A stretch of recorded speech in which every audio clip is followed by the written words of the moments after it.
It was the EU's boldest foreign policy move to date. 20 years ago, the European Union grew more than ever before. It let in 10 new members. Many were former countries of the Eastern Bloc: Poland, Hungary, the Czech Republic, Slovakia. Some had even been part of the Soviet Union. That's Lithuania, Latvia, and Estonia. After the fall of the Berlin Wall in Germany, Eastern enlargement was seen as the second reunification of Europe. With me here to talk about the economic impact of this reunification is Zuzana Zavarska, an economist at the Vienna Institute for International Economic Studies. Zuzana, 20 years ago, politicians of Central and Eastern Europe made a big promise to their citizens. Joining the EU would lift their wages and living standards to Western levels. Did those promises come true? Well, if we look at the convergence trajectory of the past 20 years, we see that these countries are really rapidly approaching the level of Western Europe. I mean, 20 years ago, countries like Romania, Latvia, Lithuania, they were somewhere in the range of 30 to 45% of the GDP levels of the Western European nations. Now, if we look at them, it's 70 to 85%. So just within one or less than one generation, these countries have really leapt ahead in the convergence process. Yeah, like you just mentioned, since joining the EU, many Eastern member countries experienced exceptional economic growth. Compared to the average wealth of the 15 existing EU members, they began catching up rapidly. Lithuania, Czechia, and Slovenia almost reached EU average wealth in less than 2 decades. What fueled this economic success story? Well, there's a number of factors, and many of them really relate to the EU integration. So firstly, a lot of institutional reforms were carried out in the accession process. And then also joining the single market led to significant inflows of foreign direct investment, particularly from Germany as well, into these countries, which really integrated Eastern European member states into the production networks. And 20 years ago, Eastern enlargement sparked a lot of concerns among old EU members. Small business owners here in Germany, for example, were worried they would get priced out by cheap competition from the East. And there were fears of a migration influx from new to old EU countries. Now, did those fears materialize? Well, when it comes to any type of global integration or international integration, there is a tendency to create sort of winners and losers. So it's not an even process. And there is certain parts of the population which were fearful. And we see this also today with the new waves of enlargement really sparkling some worries in the new member states as well. And so there are reasons why certain parts of the population might need to be worried. However, that's also the reason why the EU cohesion policy continues to be such an important thing. So the concept of cohesion and redistribution remains over a third of the EU budget. So there is this awareness also in the EU side that it might not necessarily be an even process, but that should not be a deterrent because it's a positive sum game if we can then compensate sort of the people who have lost out in the process. You say it's a positive sum gain. So can we say that for the 15 members that were already in the EU, this Big Bang enlargement overall had positive economic effects?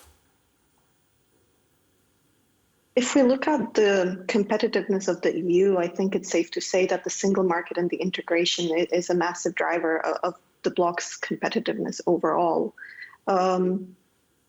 Within that, also the old member states gained. It wasn't just the new member states, of course. I mean, so whether it's German firms as well, they had access to now a market enlarged by over 100 million people at the time. Now it's even more. And also a growing dynamic market where they could also find new market opportunities, but at the same time take advantage of certain competitive advantages of the new member states.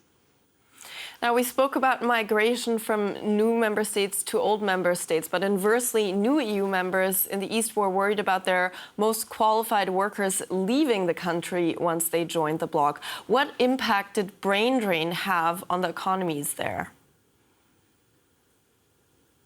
Of course, this was already a major concern at the time of accession, this massive outward migration. I mean, on the one hand, of course, the old member states were worried about the capacity to absorb the migration. But on the other hand, of course, we were also subject to the worries of brain drain, which might follow. And unfortunately, it is the case that this is something which has happened.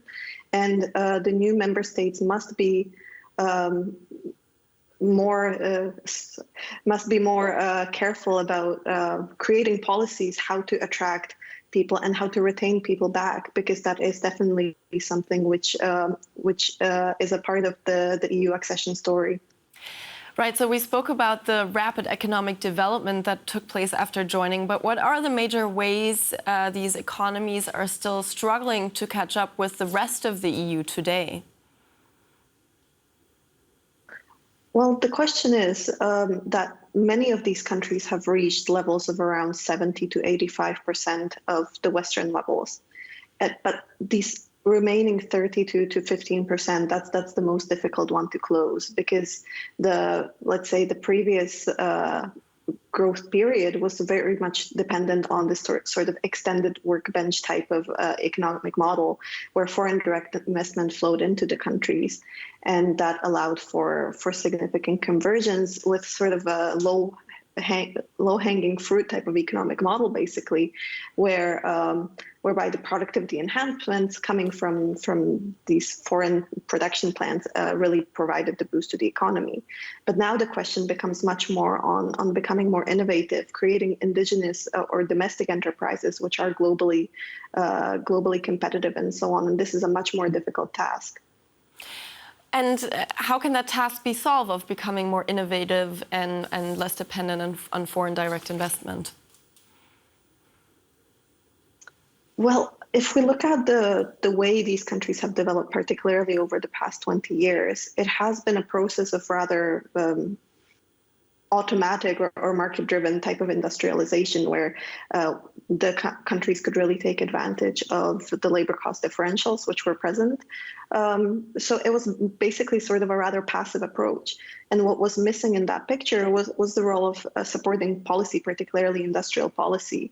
So I think especially now with the concept of industrial policy really coming to the forefront in economies around the world, Central Eastern European countries need to start thinking more assertively and more strategically about the way they set up their industrial policies.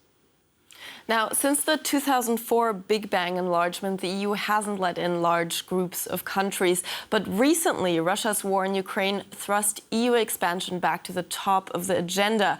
In December, the Bloc opened accession talks with Ukraine and Moldova and granted candidate status to Georgia. But once again, the countries in line to enter are poorer than those already in the EU. Luxembourg is the EU's richest country by GDP per capita, and Bulgaria the poorest. Every single country actively on the list to joining the EU has a lower GDP per capita than Bulgaria. Do you expect that admitting these countries would cause a similar economic boom as in 2004? Well, there are opportunities to be found in an enlarged EU, again, very similarly to what we have seen 20 years ago. However, that being said, of course, many of the worries and the fears which are being voiced presently are similar to those which were voiced 20 years ago as well. Again, this would represent over 60 million people, 150 if we include Turkey as well. And it is a growing and dynamic market. So there are, of course, opportunities, whether it's for the old member states, but also for Central Eastern European countries to build up their value chains in those countries, take advantage of some of the labor cost differentials which are present as well. And conversely, for those countries to economically really advance being part of the single market. Yeah, you mentioned some worries. This new push for enlarging has prompted widespread protests in some of the eastern countries which joined back in 2004. Farmers in Poland have been blocking streets to prevent cheap Ukrainian products from entering the country.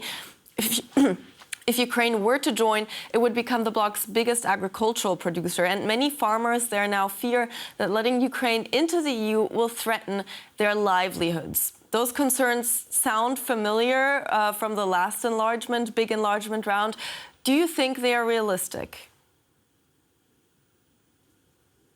Well, I mean, firstly, I do have to say that I'm not an agriculture expert, so I cannot really comment on sort of the competitiveness of the farmers within the individual member states. But just reflecting on the protest that we have seen on this question, I think there are two things which should be noted.